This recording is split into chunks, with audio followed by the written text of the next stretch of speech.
So next question is, due to electric dipole at large distances, electric potential falls as, तो 1 by r square होता है kp cos theta by r square. Second will be correct over here.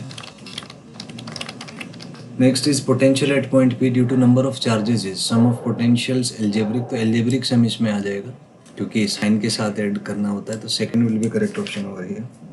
Next is electric potential due to uniformly charged spherical shell at an external point is, तो ये point charge की तरह behave करेगा, तो के Q by R आ जाएगा. Second option will be correct. Next is electric potential at an internal point is, तो कांस्टेंट होता है K Q by small R. First will be correct. Next is electric field inside the shell, potential constant है तो field zero हो जाएगा, तो third one will be correct for here. Next is two charges are placed 15 centimetre apart. At what point on the line joining the two charges electric potential is zero? तो ये आप मान लीजिए कि एक से डिस्टेंस x है, तो ये कहीं बीच में ज़ीरो होगा, तो दूसरे से 9 माइनस एक्स आ जाएगा, तो v1 plus v2 is equal to zero है. इसको अगर आप सॉल्व करेंगे तो यहाँ से आपका थर्ड ऑप्शन करेक्ट आ जाएगा. इस चार्ज से डिस्टेंस 9 सेंटीमीटर और इस वाले चार्ज से डिस्टेंस 6 सेंटीमीटर आएगा आफ्टर सॉल्विंग, तो ये आप कर सकते हैं. Next is Vp minus V Q, तो जाहिर सी बात है इलेक्ट्रिक फील्ड हाई पोटेंशियल से लो पोटेंशियल की तरफ होता है, तो यहाँ पे Vp minus V Q positive आएगा. First one will be correct.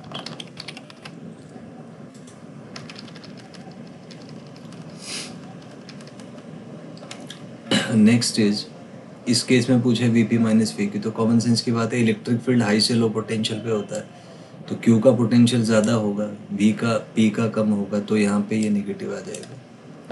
Next is for a small negative test charge difference of potential energy between Q and P is.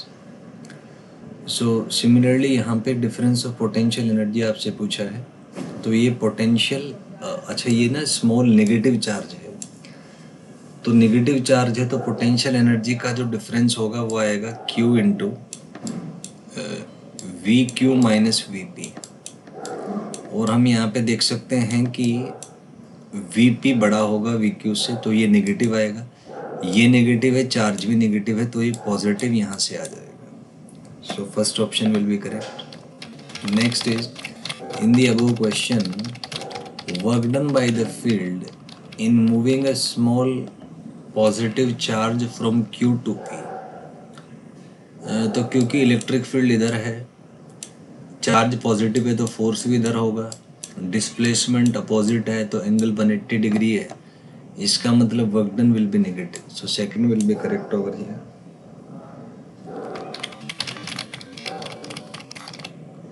Next is, in the above question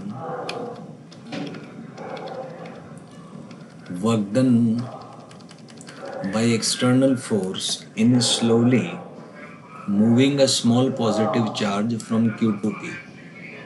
slowly है, इसका मतलब total work done zero होगा, तो external force का जो work है वो electric field के वर्क का नेगेटिव होगा, और क्योंकि इलेक्ट्रिक फील्ड का वर्क यहाँ पे नेगेटिव है तो एक्सटर्नल फोर्स का वर्क यहाँ पे पॉजिटिव आ जाएगा. So first one will be correct option. Next is Va minus Vb is, तो यहाँ पे आप देख सकते हैं कि इलेक्ट्रिक फील्ड हाई से लो पोटेंशियल की तरफ होता है, तो इसका मतलब B का पोटेंशियल ज़्यादा होगा तो A का कम होगा, सो Va माइनस Vb आपका नेगेटिव आ जाएगा. So second will be the correct option. Next is potential energy difference of a small test charge, negative charge है, बिटवीन A एंड B. तो पोटेंशियल एनर्जी डिफरेंस आएगा आपका Q into Va minus Vb. अब क्योंकि Va minus Vb negative है तो ये वाला आपका पॉजिटिव हो जाएगा, so first one will be correct. Next is work done by external agency in moving a small negative charge from B to A. अच्छा इसमें एक चीज़ है, ये स्लो मूवमेंट है तो टोटल वर्क डन ज़ीरो हो जाएगा, तो फ्रॉम B टू A, तो नेगेटिव चार्ज है आपका और वर्क डन पूछा B से A में, तो जाहिर सी बात है इलेक्ट्रिक फील्ड इधर है, तो force of due to electric field ये इधर होगा चार्ज पे क्योंकि नेगेटिव चार्ज है। तो एक्सटर्नल फोर्स आपको ऐसे लगाना पड़ेगा स्लो मोमेंट में। तो एक्सटर्नल फोर्स अगर आप ऐसे लगाएंगे तो आप देख सकते हैं डिस्प्लेसमेंट भी इधर ही है। सो ये वर्क डन आपका पॉजिटिव आ जाएगा। So first one will be correct here.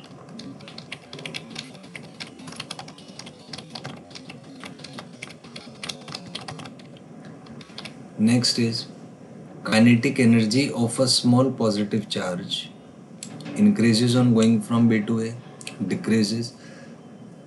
तो यहाँ पे B से A जाने पर वर्क डन पॉजिटिव होगा इलेक्ट्रिक फील्ड का क्योंकि चार्ज भी पॉजिटिव है।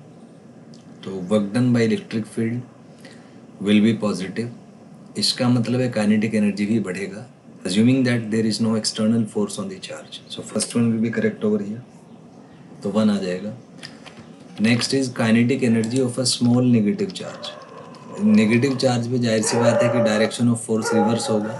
सो ये आपका डिक्रीज कर जाएगा। तो second option will be correct.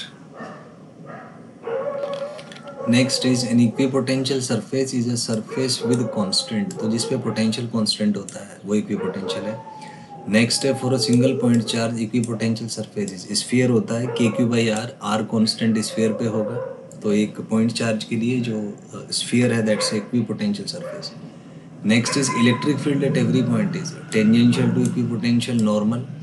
तो it is normal to equipotential surface क्योंकि अगर मान लीजिए किसी एंगल पे होता, मान लीजिए थीटा एंगल पे है इलेक्ट्रिक फील्ड, तो यहाँ से dV जो है वो आपका आ जाता है EdL cos theta.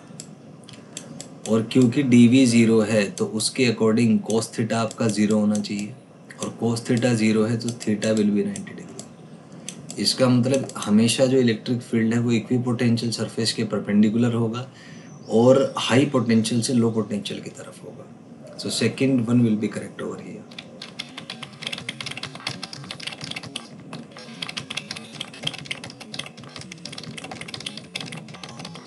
Next is why electric field is normal to the equipotential surface? Because otherwise it will have non-zero component along equipotential surface and hence non-zero work would have to be done। तो first ही option इसका correct हो जाएगा।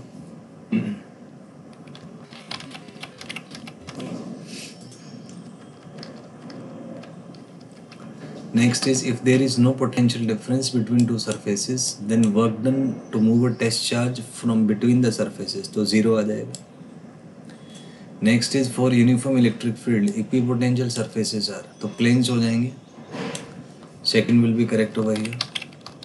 Next is if a uniform electric field is along X axis equipotential surfaces will be, तो ये planes होंगे जो normal to x axis हैं जो कि YZ प्लेन होता है या YZ प्लेन के पैरेलल है। तो दोनों ऑप्शन करेक्ट हो जाएंगे। Third will be correct over here.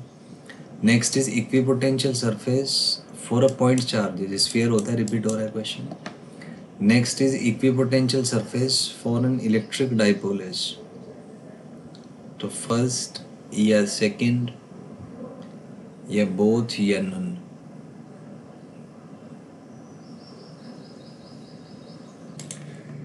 तो यहाँ पे ये वाले इक्विपोटेंशियल आ जाएंगे क्योंकि इस चार्ज के नियर बाय इसका इलेक्ट्रिक फील्ड डोमिनेट करेगा।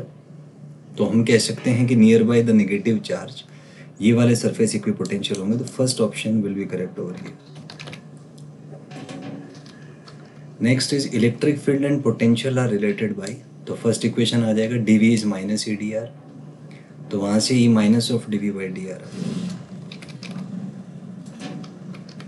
Next is regarding the relation between electric field and potential we can say that electric field is in the direction in which potential decreases steepest. Its magnitude is given by change in magnitude of potential per unit displacement normal to the equipotential surface। तो इसमें both correct हो जाएगा। So third option will be correct. Next is when a charge Q is brought to a point P in absence of any external field slowly work done by the external agency।